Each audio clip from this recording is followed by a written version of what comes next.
हम इंसान दूसरे इंसानों को इतनी अहमियत देते हैं कि जब वो हमसे नाराज़ हो जाए ना, जब हमसे प्यार न करें, मोहब्बत न करें, हम पर गुस्सा करें, तो हम हर मुमकिन कोशिश करते हैं कि किसी न किसी तरीके से उसको हम राज़ी कर लें, वो हमसे बातें करें। कभी अकेले बैठकर ये सोचा है कि वो अल्लाह जब हमसे नाराज़ होता है तो हमने उसको भी मनाने की कोशिश की है?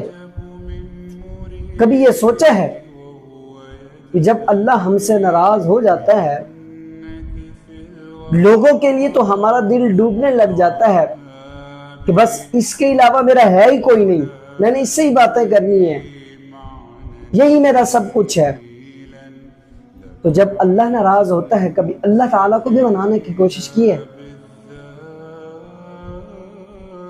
कभी नहीं की। हम सिर्फ और सिर्फ